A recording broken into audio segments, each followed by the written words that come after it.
Welcome to our channel. నేను మీ నవీన్. ప్రస్తుతం మనతో ఆధ్యాత్మిక ప్రకృతి వైద్య నిపుణులు డాక్టర్ జంగమయ్య గారు ఉన్నారు. హాయ్ సార్, నమస్తే అండి. నమస్తే. సార్, విటమిన్ B12 డెఫిషియన్సీ మనం చూస్తూ ఉంటాం చాలా మందిలో. మెయిన్ వచ్చేసేసి ఈ నరాల బలహీనత కావచ్చు, లేదంటే కాళ్ళల్లో తిమ్మిర్లు, అరిచేతులు మంటలు ఉంటుంటాయి. అట్లాంటి వారికి మనం ఫుడ్తో ఎట్లా మనం దీన్ని ఓవర్కమ్ చేయొచ్చు అంటారు సార్? ఇప్పుడు మనకి నరాల బలహీనత ఉంటే చాలామంది ఏం చేస్తారంటే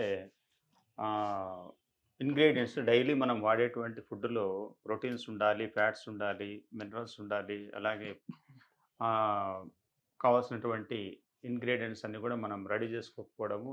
అసలు మనం తింటున్నాం కానీ ఇందులో ఏమైనా మనకు పోషక విలువలు ఉన్నాయా లేదా అని ఆలోచించట్లేదు. ఏదో Yes. రుచిగా వండుకోవడం తినడమే చేస్తున్నారు కానీ సో మనం తీసుకున్న ఆహారంలో ఇంగ్రీడియంట్స్ ఏముండాలి ఏముండకూడదు, మనకి ఏవి అయితే కరెక్ట్గా డైజెస్టివ్ అవుతాయి, ఏవి డైజెస్టివ్ కావు, లోపలికి వెళ్ళిన తర్వాత ఏవి కాన్స్టిపేషన్ క్రియేట్ చేస్తాయి, అవన్నీ తెలియకపోవడం వల్ల మనం చేసుకునేటువంటి చిన్న చిన్న తప్పిదాలు. కాబట్టి మనం తీసుకునే ప్రతిరోజు కొద్దిగా అల్పాహారమైనా కానీ మనము అద్భుతమైనటువంటి ఇంగ్రీడియంట్స్, అద్భుతమైనటువంటి పోషక విలువలు, అందులో కావాల్సినటువంటి కాల్షియం, ఫాస్ఫరస్ కానివ్వండి, అదేవిధంగా ప్రోటీన్ కానివ్వండి, సో ఈ విధంగా B12 కానివ్వండి అని మనం ఏదో వైద్య పరిభాషలో చెప్తూ ఉంటారు. కాబట్టి Yes, yes. ఇవన్నీ మనము మన బాడీకి అందించాల్సినటువంటి ఇంగ్రీడియంట్స్.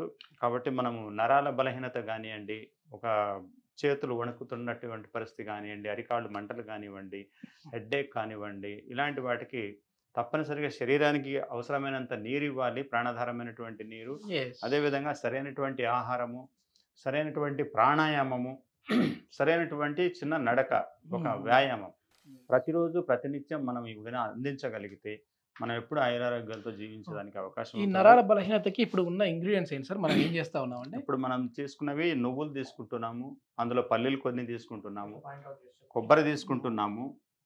సో దాంట్లోకి డేట్స్, అంటే మనము ఈ డేట్స్ వల్ల మనకి ఐరన్, రిచ్ ఐరన్ ఉంటుంది. Yes, yes. ప్లస్ ఇంకా దీంట్లో మనం అవిసె గింజలు కూడా యాడ్ చేసుకోవచ్చు, ఫ్లాక్ సీడ్స్ అంటారు వాటిని.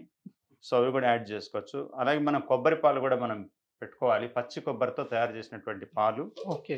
కాబట్టి ఈ ఇంగ్రీడియంట్స్ అన్ని కూడా కొంచెం చిన్నపిల్లలకి చిన్నప్పటి నుంచి కూడా మనం ఈ ఆహారాన్ని అందించగలిగితే వాళ్ళు బాగా గ్రోత్ వస్తారు, వాళ్ళకి మంచి బలమైనటువంటి దారుఢ్యమైనటువంటి శరీరం కూడా ఏర్పడుతుంది. ఓకే. కాబట్టి ఎక్కువసేపు పిల్లలు రన్ చేయగలరు, ఆడుకోగలరు, ఎనర్జీ ఇవన్నీ చేయగలరు అనమాట. కాబట్టి మనము వాళ్ళకి ఎంతసేపు వైట్ రైస్ పెట్టేసి అందులో పప్పు చారు వేసేసి వాళ్ళకి తినిపించేస్తూ ఉంటాం మనం. సో ఇది కరెక్ట్ కాదండి. కాబట్టి మరి ప్రతిరోజు మనకు హోల్ గ్రెయిన్స్ అనేటివి ప్రతిరోజు పిల్లలకైనా పెద్దలకైనా ఇస్తూ ఉండాలి. తృణధాన్యాలు, చిరుధాన్యాలు, అలాగే కూరగాయలు, పళ్ళు, ఆకుకూరలు, తప్పనిసరిగా కొబ్బరి ఇలాంటివి ఇస్తూ ఉండాలి. కాబట్టి వాటిల్లో కొన్ని మనం ఈరోజు నరాల బలహీనత కోసం అని చెప్పేసి కొన్ని ఇంగ్రీడియంట్స్ తీసుకోవడం జరిగింది. ఈ ఇంగ్రీడియంట్స్ ద్వారా మనం ఒక చిన్న రెసిపీ చేయబోతున్నాం ఇప్పుడు. సో వీటిని మనం ఇవన్నీ పౌడర్గా మార్చుకొని అందులో కొబ్బరి పాలు యాడ్ చేసుకొని కొద్దిగా మిక్సీలో గ్రైండ్ చేసేసి చిన్నపిల్లలకి తినిపించవచ్చు, లేదా పళ్ళు లేనటువంటి పెద్దవాళ్ళకి, నమలలేము అనుకునే వాళ్ళకి డైరెక్ట్గా కూడా తినేదానికి అవకాశం ఉందండి. ఇది జ్యూస్ లాగా వస్తుందండి? జ్యూస్ లాగా కూడా వస్తుంది, Okay, కానీ okay. మిల్క్ కొద్దిగా వేసుకుంటే జ్యూస్ లాగా వస్తుంది, ఒక Okay. గ్రేవీ లాగా. దాన్ని స్పూన్తో అయినా తీసుకొని తినచ్చు. ఇవన్నీ వేసిన తర్వాత మనం కొన్ని ఫ్రై చేసినటువంటి పల్లీస్ అందులో వేసుకొని నములుతూ తినచ్చు. ఓకే. సో పళ్ళు లేని వాళ్ళకైతే, చిన్నపిల్లలకు కానీ పెద్దవాళ్ళకి కానీ అలాగైతే డైరెక్ట్గా జ్యూస్ చేసుకోవచ్చు, జ్యూస్ లాగా ఇవ్వచ్చు. ఓకే. సో ఆ విధంగా మనం తయారు చేసుకోవచ్చు. కాబట్టి ఇప్పుడు మనము Please. ఇక్కడ మొట్టమొదట దూరగా వేయించినటువంటి పల్లీలు వేస్తున్నాము, అదేవిధంగా దూరగా వేయించినటువంటి నువ్వులు వేస్తున్నాము. ఆ తర్వాత కొన్ని 4-5 ఖర్జూరం పళ్ళు వేస్తున్నాము ఇందులో. ఓకే. ఖర్జూరం స్పెషాలిటీ ఏంటి సార్? అంటే రిచ్ ఐరన్ ఇందులో రిచ్ ఐరన్ ఉంటుంది, న్యాచురల్ ఫుడ్ అన్నమాట ఇది. ఉడికించలేదు, ఇవన్నీ కూడా ఉడికించిన పదార్థాలే. కాబట్టి వీటి వల్ల మనకి ఎక్కువ లాభాలు ఉంటాయి అన్నమాట. సో ఈ విధంగా ఎక్కువ తీపి లేకుండా మనము వీలైనంత వరకు సరిపోయేటట్లు ఇంగ్రీడియంట్స్ యాడ్ చేసుకోవాలి.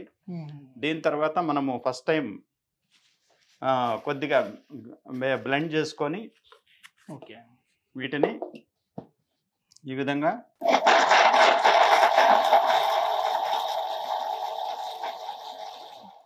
ఇందులో మనం ఇప్పుడు కొబ్బరి పాలు యాడ్ చేస్తున్నాం. ఓకే. కొబ్బరి పాలు యాడ్ చేసిన తర్వాత ఇందులో కొంచెం పచ్చి కొబ్బరి కూడా వేసుకోవచ్చు. వేసేసి మిక్సీలో గ్రైండ్ చేస్తే ఇంకా కొద్దిగా వాటర్ కూడా యాడ్ చేసుకోవచ్చు ఇందులో. ఇలా మనము blend చేసుకున్న తర్వాత ఒక కప్పులో కానీ ఒక బౌల్లో కానీ తీసుకొని ఓకే. డైరెక్ట్గా మనము పిల్లలకు కానీ పెద్దవాళ్ళకి కానీ ఇవ్వగలము. ఇలా మనము తయారు చేసుకున్నటువంటి ఈ ఇంగ్రీడియంట్స్తో మిల్క్ కానివ్వండి, గ్రేవీ కానివ్వండి, ఇలా తీసుకుంటే చాలా టేస్టీగా ఉంటుంది. ప్లస్ మనకి కావాల్సినటువంటి పోషక విలువలు కూడా బాగా అందుతాయి. ఇలాంటి జ్యూస్ మనం ప్రతిరోజు తక్కువ టైంలోనే అయింది సార్. తక్కువ అంతా 5 మినిట్స్ వర్క్ అది. మనం అన్ని రెడీ చేసి పెట్టుకుంటే 5 మినిట్స్ రెడీ అయిపోతుంది. ఇంత సులభంగా ఈజీగా అయిపోతుంది. కాబట్టి ఈ ఇంగ్రీడియంట్స్ని మనము మిల్క్ రూపంలో ఇలా తీసుకుంటాము. పిల్లలకైనా పెద్దలకైనా ఎవరైనా తీసుకోవచ్చండి. కాబట్టి ఈ విధంగా తయారు చేసుకొని కొబ్బరి పాలు, తర్వాత ఇందులో కొద్దిగా పచ్చి కొబ్బరి కూడా యాడ్ చేసుకోవచ్చు. ఇంకొంచెం చిక్కగా ఉంటుంది.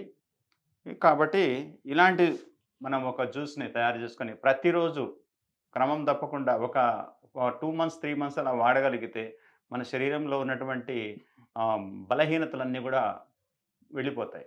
ఓకే. ఇది అప్పుడప్పుడు వీక్లీ ట్వైస్ ఆర్ థ్రైస్ వాడుతూ ఉంటే మంచిది. మనకి మామూలుగా రిజల్ట్స్ ఒకవేళ ఈ ప్రాబ్లం సమస్య ఉన్న వాళ్ళకి రిజల్ట్స్ ఎన్ని రోజుల్లో కనిపిస్తుంది? ఎందుకంటే ఒక రోజు 2 రోజులు తాగి 20 డేస్లో వస్తుంది. ఓకే. అదే ఒక రోజు 2 రోజులు తాగేసి మాకు రిజల్ట్స్ రాదు. మధ్యలో ఎప్పుడైనా ఒక రోజు మిస్ అయినా పర్వాలేదు కానివ్వండి. సో డైలీ మిస్ చేసి ఏదో ఒక రోజు తాగామంటే మాత్రం దానివల్ల ప్రయోజనాలు మనకు కనబడవు. కాబట్టి ఇలాంటి మనము రెసిపీస్ డైలీ ఒకటి తయారు చేసుకుంటే బాగుంటుందని ఇలాంటి దానికోసం మనందరము ఈ యొక్క సుమన్ టీవీ ద్వారా మనందరికి తెలియజేయడం జరిగింది. బ్రేక్ఫాస్ట్ స్కిప్ చేసి తీసుకోవచ్చు, తప్పకుండా చేసుకోవచ్చు. బ్రేక్ఫాస్ట్ ద్వారా స్కిప్ చేయొచ్చు. ఇంకొంచెం యాడ్ చేసుకొని మనం తీసుకోవచ్చు. దీని తర్వాత దీంట్లో కొద్దిగా లెమన్ కూడా యాడ్ చేసుకోవచ్చు అండి. మనం పులుపు కోసము లెమన్ కానీ, పచ్చి మామిడి కానీ, ఎండు మామిడి పౌడర్ కానీ అది కూడా దీంట్లో యాడ్ చేసుకుంటే చాలా టేస్టీగా ఉంటుంది. ఒకసారి టేస్ట్ కూడా చూద్దాం సార్. ఎట్లా టేస్ట్ కూడా చూడండి ఎలా ఉంటుందో. చాలా చిక్కగా బాగుంది సార్. నిజంగా అద్భుతంగా ఉంది సార్. పల్లీలు ఉన్నాయి కదా, సో టేస్ట్ అయితే చాలా బాగుంది. పల్లీలు, నువ్వులు, ఖర్జూరాలు, అంటే స్వీట్ కూడా ఖర్జూరాల వల్ల మనకి స్వీట్ వచ్చేస్తుంది సార్. ఈ స్వీట్ ఖర్జూరాల వల్ల వచ్చేసింది. సో ఈ నరాల బలహీనత ఉన్న వాళ్ళు ఒకసారి సార్ చెప్పిన ఈ రెసిపీని ఒకసారి ఇంట్లో మీరు ట్రై చేసి చూడండి. కేవలం 20-21 రోజుల్లో అయితే ఈ సమస్య నుంచి మీరు ఓవర్కమ్ అవ్వచ్చు అని చెప్పేసి అంటారు. తప్పకుండా అవ్వచ్చు. Thank you sir. Thank you all. Suman టీవీలో మీ పర్సనల్ అండ్ బిజినెస్ ప్రమోషన్స్ కోసం కింది నెంబర్కి కాంటాక్ట్ చేయండి.